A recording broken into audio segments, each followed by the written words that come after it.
Buenas tardes, buenas noches, ¿cómo están? Acá empezando un nuevo vivo, muy interesante. El tema de hoy es... A mí me gusta mucho el modelo psicoanalítico porque se va a unos niveles inconscientes que para mí son muy interesantes de trabajar. Y como yo no soy el especialista, recurro a profesionales que tienen años de experiencia, que los conozco, que me gusta su práctica porque además incluyen e integran otras corrientes. Por eso me gusta mucho conversar con Euge. A ver, Eugenia, si estoy pudiendo invitarla, voy de vuelta. Bueno, entonces les decía que el psicoanálisis para mí es muy interesante. Hay que reconocer que el psicoanálisis es la primera forma de psicoterapia que surgió. Se puede decir que Freud, el famoso Sigmund Freud, es el padre de la psicoterapia, es el primer psicoterapeuta.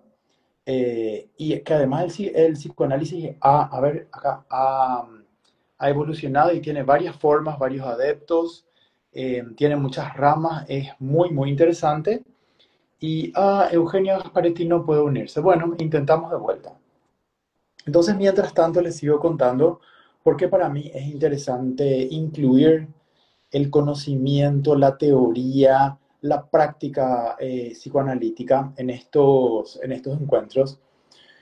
Porque a mí lo que me gusta es la integración de los distintos modelos psicoterapéuticos, teorías, modelos, porque en eso nos enriquecemos todos y porque así también nos podemos adaptar a lo que la persona está buscando barra necesitando en la etapa en la que esté. A veces una persona cuando llega con un síntoma es mucho más... Acá está, se une Euge. Hola Euge, a ver si ahí saludé, se unió. Aquí va a aparecer enseguida. Buenas Hola, noches, ¿cómo está? perdón, pero no podía salir de una clase. Te sacamos una clase para Me el vivo. sacaron de una clase, pero bueno, acá estoy. Acá estamos. Una noche más para hablar de psicoanálisis, Euge. Sí, sí. Esperá que me voy a traer mi cuaderno que me quedó en otro lado y ya vengo. Dale. Y yo entonces sigo contando qué es lo que a mí me gusta de esto, de que cuando llega una persona, dependiendo de cómo llega al proceso de la psicoterapia o al encuentro con el psicoterapeuta, uno tiene que adaptarse a lo que esa persona está buscando. El psicoanálisis va a decir que va mucho más a las causas de los síntomas. Y en cierta forma, la psicoterapia cognitiva, por ejemplo, va mucho más a los síntomas. Por ejemplo, ansiedad, depresión, todos estos trastornos emocionales o trastornos de regulación del ánimo. Primero se empiezan tratando el síntoma. Una vez que el síntoma va bajando, la persona tiene oportunidad de adentrarse en las causas. Entonces, por eso explicaba Euge cómo a mí me gusta adentrarnos en los distintos elementos de los modelos psicoterapéuticos más importantes, en este caso como el psicoanálisis, para poder adaptarnos a lo que la persona está buscando en el momento en el que acude a la ayuda terapéutica. Entonces, el tema que elegimos hoy es un tema que parece un poco técnico, que se llama la transferencia en psicoanálisis, pero yo lo explico desde el amor. Ujú. Y ahí te doy pie para que vos me digas sí, no, no sé, me gusta, no me gusta, esto que a vos te gusta de hacernos preguntas. Dale. Te escucho y yo te hago la pregunta.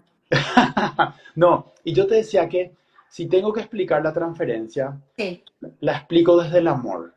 sí. ¿Y qué decís de la transferencia? Yo digo que la transferencia representa ese tipo de amor que aprendimos en la infancia. Ujú. Eso es lo que yo, digamos, que viví en mi propio... Tengo 5 años de Divan. Divan es el proceso psicoterapéutico como más, ¿cómo se diría? El proceso psicoanalítico más clásico, Sí, ponele. ponele. Mm. Eh, y yo me acuerdo que yo ponía mucho de la imagen. Acá estoy llamando de vuelta a Euge, se nos acaba de cortar, seguramente algún problemita técnico que suele pasar. Pero bueno, Euge nos venía diciendo, acá está. Nos quedamos en que para Se nos cortó la transferencia. claro, vos decías, o lo que yo escuché es la base del vínculo, Sí. que es la base, el vínculo es la base para que el encuentro que va a sanar, que va a traer la solución, que va a traer la respuesta, o que va a intentar hacer emerger el deseo. Sí. Digamos, si no se arma esto, no hay nada. claro. Es cierto, Entonces, sí, es decime. cierto que en la psicoterapia cognitiva se presenta la alianza terapéutica que tiene tres elementos: la meta, el vínculo, metavínculo y el tipo, el tono pero el vínculo está en el medio, es tal cual definen como vínculo. Ujú. Bueno, y acá en el psicoanálisis, digamos, la transferencia es un poco lo que vos dijiste, ¿no? Tiene que ver con, te voy a leer así textualmente, que Dale. dice, para Freud la transferencia es la repetición de afectos y deseos infantiles hacia la persona del analista. La repetición de deseos infantiles hacia la Afectos, persona, afectos y deseos afectos. infantiles hacia la persona del analista. ¿Sí? Wow. Entonces, ¿eso qué va a hacer? ¿Qué hace la transferencia de interesante? Eh, Porque, a ver, si vos vas a un psicólogo y empezás a hablar y lo que vos mostrás es tu discurso, puede ser muy interesante tu discurso, pero vos no estás ahí para contarle a alguien tu discurso. Vos estás ahí para saber lo que no sabés, es decir, para decir lo que no querés decir. Entonces, la transferencia actualiza algo de eso, pone en acto algo de eso no sabido o algo de eso reprimido, ¿no? Es decir, que digamos, si aparece un afecto X hacia el analista lo toma como material de análisis. Es decir, la transferencia es parte del material de la sesión. Ok. Y en la medida en que el analista sepa leer también ahí y poder intervenir desde ese lugar, e intervenir desde esa transferencia o maniobrarla, como uno podría pensar, entonces ese material es sumamente productivo, ¿sí? Entonces, acá entra como la cuestión también del amor, la cuestión del analista puesto como una figura, digamos, alguien que se enamora del analista, ¿no? Entonces, la pregunta es, ¿por qué alguien se enamora del analista? ¿Por qué parece ser algo habitual o que está en muchas películas o series o situaciones? ¿Y qué debería o qué debe hacer el analista con esa situación? ¿No? Wow. Wow. Muchos dicen, bueno, no, el analista lo que tiene que hacer es decirle al analizante que lo va a derivar, ¿no? Porque en general la escucha es un poco eso. Se escucha que, ah, no, bueno, si viene alguien, insinúa algo, o dice algo, o pretende agradarme, o no sé, insinúa alguna cosa, bueno, el analista, según la ética, debería decirle, bueno, no te puedo atender más y derivarlo a otro analista. A mí me parece, y esto me parece con todo, como que estas cosas en el análisis se ven caso por caso. No hay una respuesta No hay nada. manual y de hecho no hay una ley ética ni una ley escrita que diga que hay que hacer esto en caso de ta, ta, ta. Me parece importante mencionar, no sé si lo charlamos también la vez pasada, pero lo voy a volver a decir que lo que asegura algo de la ética para mí analítica es que el analista tiene que tener un lugar de supervisión y que tiene que tener su propio análisis. Es decir, el analista no está solo en el consultorio haciendo lo que quiere o lo que le parece, sino que evalúa permanentemente lo que hace con otros colegas, en otros espacios. Entonces, bueno, estas cosas se piensan y se repiensan. Entonces me parece que si aparece algo de un enamoramiento de un paciente hacia la figura del analista, más allá que el analista obviamente tiene que abstenerse, ¿no? De creer que el paciente está enamorado de él, de su propia persona, porque ahí el analista no está como persona. Claro. Nosotros estamos ofrecidos en otro plano, ¿no? Como por persona, yo soy fulana de tal, ahí sí como me quiere mi paciente. Bueno, uno, obvio que es súper tentador todo eso, hay que abstenerse de eso, no caer en algo tan narcisista, ¿no? También está bueno saber que podés caer, porque somos Sí. seres humanos. Entonces puede ser que vos tengas un paciente que todo el tiempo te alaba y vos decís, ay, soy maravilloso. o A que mí me avancemos. pasa, a mí me repasa. Bueno, por eso digo, o que, por ejemplo, no sé, hay pacientes que no solamente están enamorados a nivel erótico, sino que tal vez hay pacientes que quieren ser los preferidos del analista, Sí, ¿no? Y te preguntan, yo soy tu preferido, vos más, a mí me querés más que a otro, ¿cuál es tu paciente más gracioso, ¿no? Como, eh, tengo un lugar especial acá. Y me acordaba algo de la vez pasada que hablábamos de envidiosa, ¿no? Que ella sí, también tiene esa situación con otra. ¿Te acordás que cuando entra en el consultorio ve que la terapeuta, que con ella es súper distante y qué sé yo, abraza a la paciente que se va? me acuerdo. Y entonces ella dice, pero ¿y a mí por qué no me abrazás, no? Como, bueno, todo eso es parte de, existe, no hay que tenerle miedo, me parece que hay que incluirlo como material.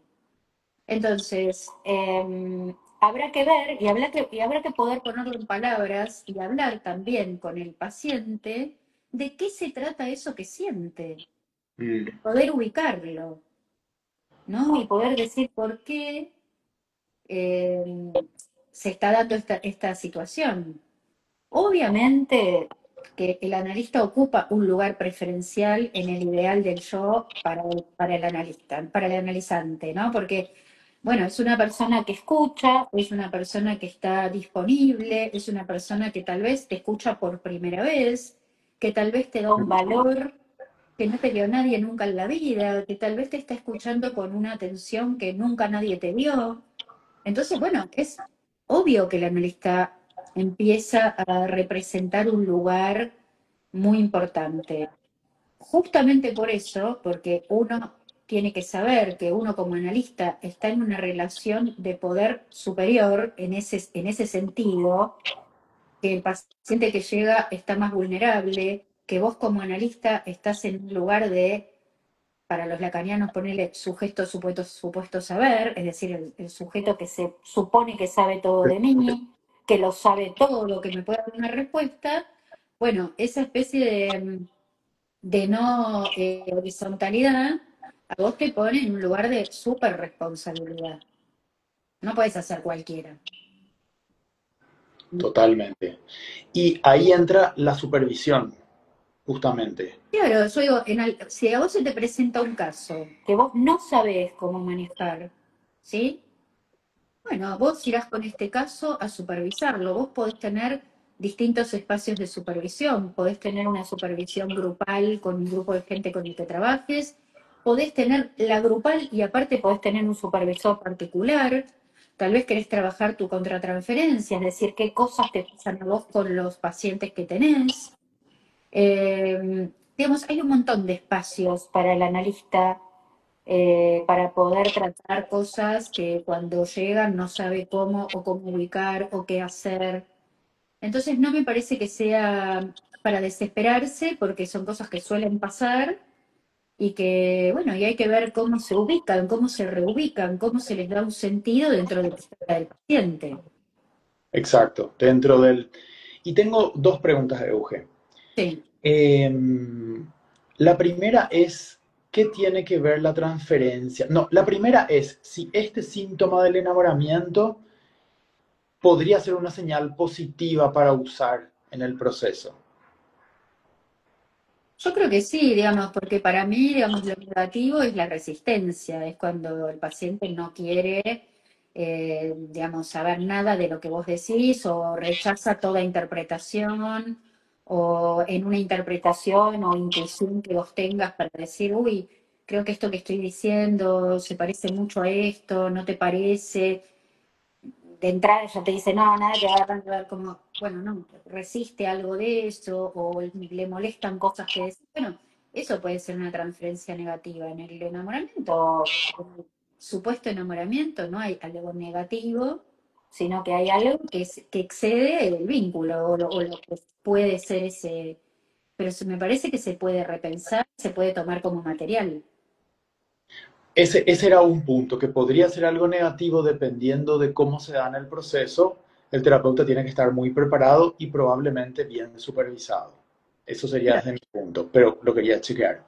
sí. Eh, y lo otro es, ¿cómo se relaciona la transferencia con las figuras paternas? O los primeros cuidadores en todo caso. No sé cómo. Medio lo que dijiste vos al principio, lo dijiste cuando empezamos, ¿no? Dijiste que la transferencia es como representar esos vínculos de amor que se tuvieron en la infancia, que cuando decimos los primeros cuidados o lo que se tuvo en la infancia, son cosas que nosotros no nos acordamos porque éramos bebés, porque están como, están en nuestro cuerpo, ¿no? Son marcas que tenemos, pero no lo tenemos racionalizado. Yo puedo decir, ay, no, mi mamá cuando yo tenía tal edad me decía tal cosa. No, no, no sabemos. No, claro. Cómo nos hablaron cuando éramos bebés, o cómo nos miraron cuando éramos chicos, o cómo nos sentimos cuidados o descuidados. Entonces, algo de esas cosas se vuelven a actualizar en esta transferencia con el analista. Y vuelve a pasar lo mismo, vuelve a ser un material invalorable, porque justamente esas cosas que no podemos hablar, que no están en nuestro discurso, que se actualizan en la sesión. Y mira, hoy hablaban en un lugar sobre esto también, que me parece que es interesante. Decían o hacían la pregunta de cómo un analista se le ocurre intervenir en el discurso del paciente, ¿no? Es decir, ¿cómo es esto que alguien está hablando y el analista dice de repente, ay, se me vino esto a la cabeza, estoy pensando en esto, ¿cómo es eso, no? Y entonces decía una colega, decía, bueno, no es solamente la palabra hablada, a veces son los gestos, a Sí. veces hay algo en la voz, no sé, tal vez el paciente dijo algo entrecortado, ¿no? Y viste que el paciente quiso hablar de algo y tosió, y de repente se le cerró, no podía hablar porque tosía. Bueno, todas esas cosas que van pasando en una sesión, no sé si son tan racionales. Uno las toma como son también sensaciones del momento, intuiciones, linkeos que también el analista hace de lo que el paciente viene trayendo, viene contando, viene diciendo. Y ahí es donde el analista puede intervenir en la historia del paciente y el paciente encontrar algo de una representación que no tiene, porque esa es Mm. la función del análisis. No charlar de todo lo que sabemos, sino cómo darle una palabra, una simbolización, una representación a eso que no tiene palabra, ni representación ni nada, que quedó en un lugar sin nombre. Eso, Euge, me parece clave y por eso es que trato de traer la experiencia psicoanalítica a estos espacios, porque eso solamente viviéndolo en terapia se puede dimensionar, porque es difícil de explicar esto que no se pone en palabras, esto que no tiene representación, esto. Yo sé que en Buenos Aires la gente hace más terapia, entonces como que se comparte, como que se vive en la cultura, pero Mira, te doy un caso que escuché hace claro, poquito que me parece súper, me encantó para poder hablar de esto. Dicen que hay una familia, una madre, un padre y un hijo, ¿no? El padre se suicida, se pega un tiro en la cabeza delante de la mujer y del hijo pequeño. wow, Bueno, este tema en la familia se trata de olvidar o de tapar o de no hablar de este tema. El hijo, que también tiene la intención de olvidar como esto, se pone a estudiar algo muy abstracto, como que no, para no entrar en contacto, ¿no? Con una realidad, y se va a vivir a Estados Unidos, como que también se aleja y se aleja de todo esto. Y la paciente, en realidad el caso es esta madre que viene o que va a un analista porque su hijo se acaba de suicidar, el hijo se tira desde un piso 27 en Estados Unidos a la misma edad que el padre se mata, wow. ¿no? Como que lo que viene a decir es que lo que no se puede ligar, lo que no se puede decir, lo que no se puede hablar, va a aparecer en acto en algún momento. Entonces, lo que estábamos pensando en esa conversación era que para no tener un destino, ¿no? Para no tener un destino que pueda figurarse más a un determinismo, Claro. eh, es muy importante poder elaborar, poder procesar lo traumático, poderle darle palabras a las cosas porque la simbolización va desgastando, ¿no? Yo creo que el desgaste para mí es una palabra que me gusta, como alguien decía alguna vez, el canto rodado, ¿no? La piedra que se va desgastando y la va erosionando, la va redondeando, la va haciendo chiquita. Bueno, algo de todo eso va dando otro significado a las cosas que nos fueron pasando en la vida. Entonces no tenemos por qué caer en acto en nada de lo que deberíamos Es lo hacer, que- ¿ves? Como salirnos de nuestro camino. Y esa es Sí. como la esperanza o la expectativa, me parece, del análisis. No repetir, porque nosotros somos seres de repetición. ¿Cómo es que decía Freud las tres R's? Re- recordar, repetir, reelaborar. Claro, Justamente para no repetir, recordamos y luego reelaboramos. claro, Entonces salimos de ese automático que conocemos. Si mi papá se suicidó, yo me tengo que suicidar, claro. Y eh, casi sin saber, casi sin saber exactamente. sin saber. Pero eso es lo que me parece, lo que suena como muy difícil de imaginarse, o es lo que yo siento y veo acá, que cuesta darle esa importancia que tiene el poner en palabras o poner en representaciones o venir a conversar sobre estos temas que por ahí nos están acongojando, molestando, Que acorralando. ni siquiera son esos temas que nos están acongojando. Nosotros aparecemos con una congoja o con una angustia o con algo en una sesión. Y nosotros se lo adjudicamos a un hecho, ¿no? Aún Yo digo, bueno, voy a una sesión y digo, mira, yo estoy muy angustiada, estoy muy triste, estoy muy mal, no me puedo levantar de la cama, he perdido el sentido de la vida. Y te dice el analista, bueno, ¿y qué pensás? ¿Qué te pasa? Y vos decís, no, creo que es porque mi hija creció y se fue a vivir a otro país. Bueno, eso es lo que digo yo, lo que yo creo que me pasa, pero resulta que cuando vamos empezando a hablar, empiezan a aparecer cosas que yo no sabía. Por eso acá es la importancia, digo, de lo transferencial, porque en lo transferencial y en lo contratransferencial aparece eso que no se sabe. ¿Entendés? Aparece cuando el analista tiene una intuición, cuando el analista tiene una interpretación, es algo de lo que está ahí sucediendo en el consultorio, algo de la apertura del inconsciente que hace que los inconscientes se conecten. Y perdón que parezca esotérico, pero es así. Sí, pero yo lo explico como el poder del vínculo, porque Bueno, ese vínculo creó una comunicación y esa comunicación sabemos que la comunicación es mucho más inconsciente que consciente. Esto aprendimos del marketing, de cómo se modela la publicidad y todo. Entonces, de tanto conocernos, al menos me pasa a mí, yo intuyo que esta pregunta puede llevarle a algún lugar. Si la persona confía, va a entrar a tratar de responder esa pregunta que parece muy loca, o que parece diferente, o que contradice lo que ella está diciendo. Entonces nos metemos juntos, vos le iluminás con las preguntas, con posibles respuestas. Una vez que la persona entra, descubre que puede haber algo de eso que uno marca o que uno sí, intuye. o por ahí porque ni siquiera es lo que uno marca, sino lo que uno pregunta. Luego uno ¿Ves? pregunta, bien, ¿Y a qué te hace acordar esto de estar tirada en la cama, de no tener sentido en la vida?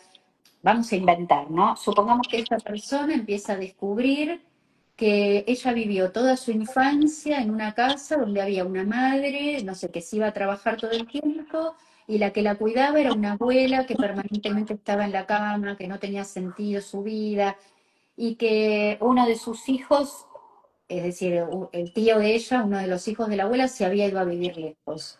Entonces ella empieza a identificarse, ¿no? Con esa abuela que está tirada en una cama, que no tiene sentido su vida, que le pasó lo mismo. Digo, ¿cómo se arma, ¿no? Esa cosa en la ¿cómo se cabeza llama? y cómo se desarma? Porque cuando vos lográs desidentificarte con ciertos personajes de tu historia, es cuando vos empezás a lograr saber que vos sos vos y no sos el otro. Clave. ¿Ah? Que me parece que eso es como casi como sacarte esas mochilas que traes, esos pedazos de otros que traes, porque uno para armarse se identificó. Entonces trae identificaciones con este, con el otro. Yo soy vago como mi hermano, yo soy irónico como era mi mamá, yo soy un, no sé, X, ¿no? Como bueno, hasta que uno se puede empezar a sacar todo eso y decir, bueno, a ver, yo soy yo, dueño de esta vida, con todas estas influencias, ¿no? Con todas estas cosas, pero ahora que las conozco y las sé, puedo elegir otras vías. Todos los caminos van a la elección consciente. Claro, que sería Por- el modo de la libertad, ¿no? Porque creo que la libertad lo que más se asemeja es a esto. Estoy contigo. La libertad para mí es la posibilidad de elegir conscientemente desde mi deseo genuino. Claro, pero hay que descubrirlo que es un largo trabajo. Y a lo mejor es hasta utópico, pero vale la pena Claro, intentarlo.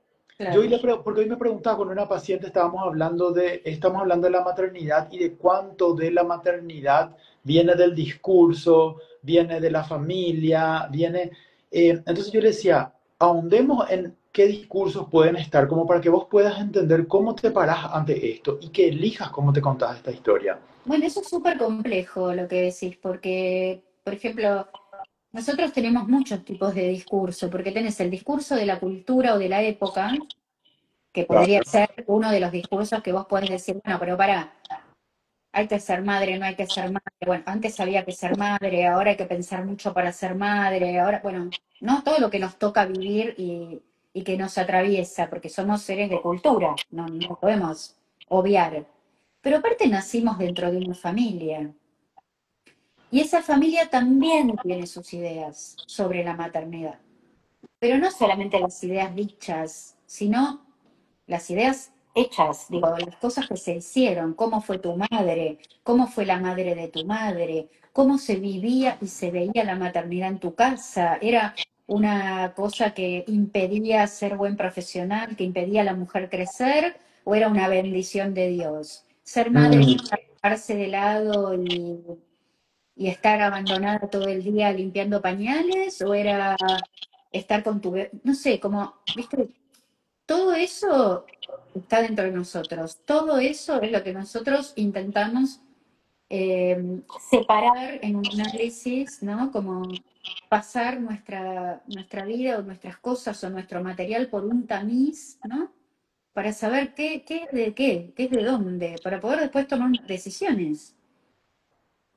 ¿Cuánto es mío? ¿Cuánto es genuinamente mío? O, ¿sabes qué? También a veces, ¿cuánto quiero que sea mío?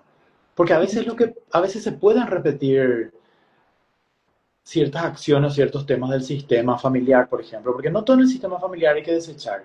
No, pero la idea no es desecharlo, sino es como dar la vuelta para que vos digas, esto que me gusta, que no sé, es de la cultura, esto que me gusta, que es de mi familia, lo replico porque me gusta, pero no Porque lo no. replico porque inconscientemente lo tengo que repetir, porque no es que ni siquiera lo repetís consciente, Exacto. Que es porque lo que más vemos en el proceso.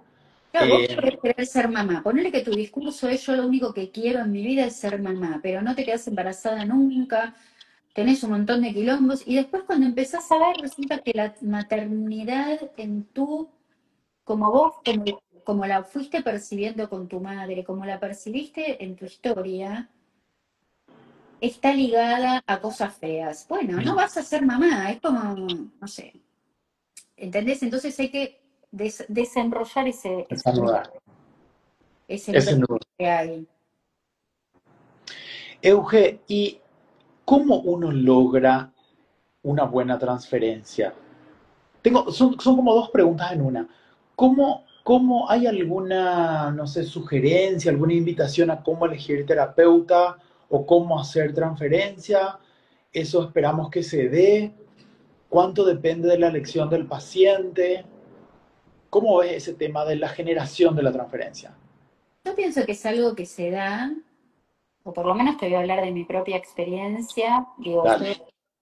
yo por ahí cuando entra un paciente y nos ponemos a charlar, para mí hay algo que se da. Yo digo, ay, no, ya lo quiero, ¿no? Es una Mm, manera que tengo de decir, no sé, es como una manera. Muchas veces en supervisión, yo muchas veces en mi propia supervisión a veces me dicen, pero bueno, no, este paciente es muy difícil, es casi imposible. Eh, y pienso, bueno, es verdad que hay cosas imposibles, ¿no? Obvio que hay pacientes muy difíciles o a veces la capacidad de uno no da para poder atender a ese paciente o a veces la historia de uno no da para atender a un paciente, ¿no? Pero Exactamente. eso es a posteriori, porque para mí, cuando vos alojás a un paciente, es como eso, vos alojaste, le diste un lugar y en general es mutuo, ¿no? En general es algo que se da entre dos. Y el paciente se va con ganas de volver y vos te vas lo despedís con ganas de que vuelva. Y, Sí, y te vas sí, sí. entusiasmando con trabajar con ese caso y lo empezás a pensar y lo pensás en cualquier momento de tu vida porque tiene algo esta profesión que es que de repente uno se lleva algo de lo que pasó en una sesión o estás con un paciente en la cabeza y por ahí estás haciendo una cosa y te acordás del paciente y decís, uy, esto bueno, ese es el vínculo, ¿no? El otro está presente en vos, así como supongo vos estás presente en el otro, y hay un deseo de que el otro mejore, y el otro tiene una confianza en que vos sabés cuál es el camino, ¿no? Eso es como la magia. El deseo de que el otro mejore.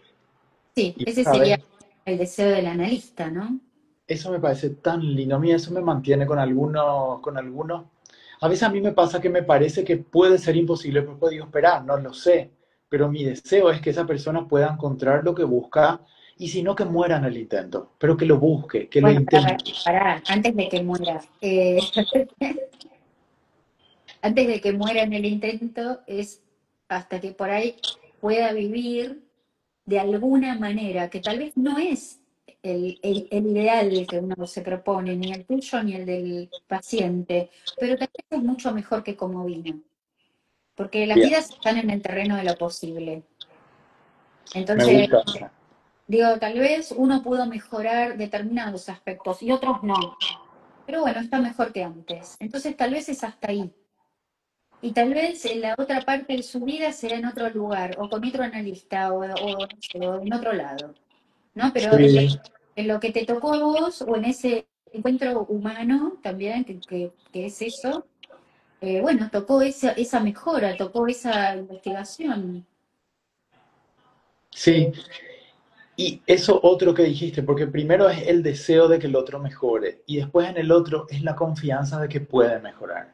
Claro, es como más que la confianza, es casi como la seguridad Es de como que la el seguridad. analista sabe lo que a mí me pasa. Ajá. Después hay otra cosa que también es interesante, que el analista lo que hace es no devolverle, no darle al paciente aquello que el paciente pide. A mí me cuesta un montón, Euge. Bueno, pero esa es la abstinencia del analista, porque el paciente va a pedir satisfacción, como la primera huella de satisfacción, va a pedir la satisfacción. ¿Y qué hago ahora con esto? Me llamó mi exnovio y me dijo tal cosa y tal otra. Entonces, ¿yo ahora qué le contesto? A ver, decímelo vos, que sabés todo y me vas a dar, ¿no? Pero esa no es la función del analista. No, Entonces, la función del analista es no dar eso y tratar que el analizante lo pueda armar, lo pueda saber, lo pueda indagar. ¿Cuál es la respuesta que él le daría? No porque no hay una respuesta que le tiene que dar.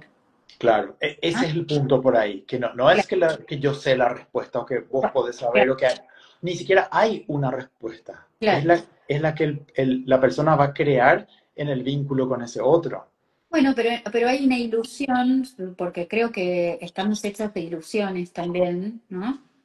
Porque No sé si también, en mi caso vivo ilusionado. por eso, pero digo, porque también el amor es una ilusión, Claro, ¿no? Y eso lo sabemos cuando nos desenamoramos, porque si antes veíamos un wow. otro maravilloso, ¿qué pasó? Que de repente lo veo pisco y lo veo peticito y rengo, que no era, digo cualquiera, ¿no? Pero para ponerlo como algo que, porque ese Pero es que, señor que me parecía un príncipe, ahora digo, pero este gordito tonto, ¿no? Como que uno va a ir de un mes al otro, ¿qué pasó?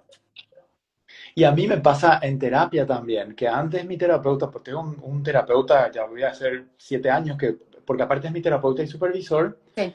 y al comienzo tenía una imagen y después en una etapa fue otra, ahora que terminé la carrera es otra, y de repente, ay, ya me volvió a decir tal cosa, no, esto no le voy a hacer caso, pero esto está bueno porque me sigue desafiando. Entonces es como que me gusta eso de la transferencia, me gusta mucho el tema, sobre todo que confío que me conoce y que está intentando apoyarme en las decisiones que yo tome, sobre todo ahora que estoy acompañando gente. Ujú. Y, y cada vez que hablo de la transferencia me acuerdo de mi propio terapeuta, de mis terapeutas, porque tuve tres grandes terapeutas. Eh, y nada, me gustaría ir cerrando con esto, honrar las transferencias, primero las que pude hacer como paciente, te invito a vos a hacer lo mismo, honrar eso y también honrar las que estamos creando como terapeutas, como psicoanalistas, porque me parece que decía una persona al inicio que es la base, como vos dijiste, que es la base y que justamente la inteligencia artificial no va a poder con esta profesión, porque la inteligencia artificial no crea vínculo. Claro, y hay otra cosa que la dejo para otra charla, ¿no? Pero en la transferencia se da lo mismo también que en el amor, que es esta posición de ser amado o ser amante, Wow, qué lindo. para otro momento, porque es un tema complejo. ¿Podemos hacer entonces un video donde hablemos del amor desde el psicoanálisis? Bueno, no es fácil, sería un intento de hablar del amor. Bueno, así lo vamos a poner. Intentos de hablar del amor, porque me parece muy lindo, porque sigue, o sea, para mí la transferencia llama a la conversación del amor, al menos a mí me llama a la conversación de los tipos de amor, o de despertar el amor, o de recordar ese amor de los cuidadores primarios, pero me parece que ronda sobre el amor. Es lo más lindo que yo recuerdo de la primera vez que vimos en la facultad transferencia, que una profesora decía, es todo sobre el amor, y sobre el Claro. amor construimos.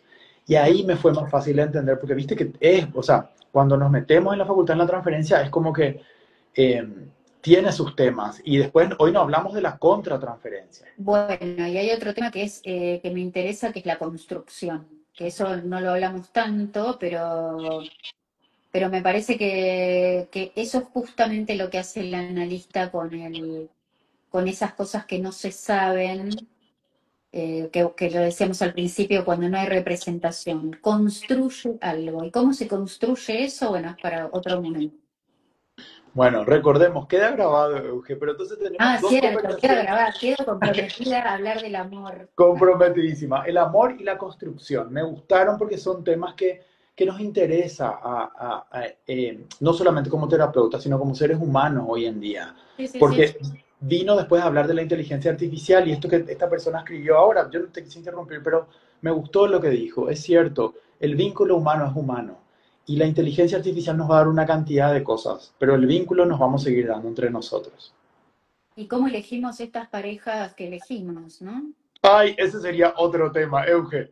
Bueno, vos estás cerrando tu día largo, yo también te Bueno, agradezco mucho, como siempre un bueno. placer. Si quieres cerrar con algún mensaje o sin una simple despedida, todo tuyo. No, no, no, me encanta poder charlar y hablar y ir enarbolando pensamientos, porque viste que empezamos por un lado y terminamos por otro. Y bueno, y está bueno, ojalá el que escucho, los que escuchen les interese y les sirva para algo. Sí, Para pensar. para pensar, para pensarse. Por eso hacemos esto y además quería contarte a vos y a la gente que nos está viendo, que ya agarró en algún punto, que Sí. también estamos llevando con Vero, la community manager que nos atiende, estamos llevando esto al Spotify. Entonces lo podés escuchar en cualquier Ujú. momento con tus auriculares, porque en el Instagram me decía la gente, pero me cuesta en el vivo, no lo encuentro. Entonces por eso lo pasamos al Spotify, entonces ahí es Claro, mucho más simple. claro. Porque yo estuve escuchando la conversación la que tuvimos contigo, la que tuve con Sole, hay una riqueza de que nosotros no tenemos acá un guión, es como que lo vamos conversando y Sí. despierta eso que a vos te gusta, despertar preguntas. Las respuestas vendrán en la vida, pero es importante Pero que preguntarse. ahí estaría bueno cuando, si la gente que nos escucha pueda hacer preguntas también o preguntas más personales, tal vez está bueno, porque si no uno se va muy por las teorías y a veces, bueno, qué sé yo, no llega. Ya se animarán, eso depende de que nosotros seamos interesantes y nos abramos a las Claro, preguntas. claro. Así que, pero la próxima abrimos, el que quiera que pregunte creo que fue Claudio, vos fuiste el que dejaste lo de la IA y lo de la base. Entonces la próxima Ah, yo medio te interrumpo y ahí, porque si Claudio quería hablar ahí, es claro. lo lindo del vivo. Lo interactuamos con él, más que hablar vos y yo. Bueno, Pero entonces lo convocamos a Claudio para el amor. para el amor, Claudio, te esperamos. Ahí ya puso unas caritas. Bueno, querida, Bueno, gracias por compartir de vuelta. Un beso grande y espero verte pronto. dale un besito. Chau, chau. Beso. Gracias a todos por seguirnos. Chau, chau. Gracias.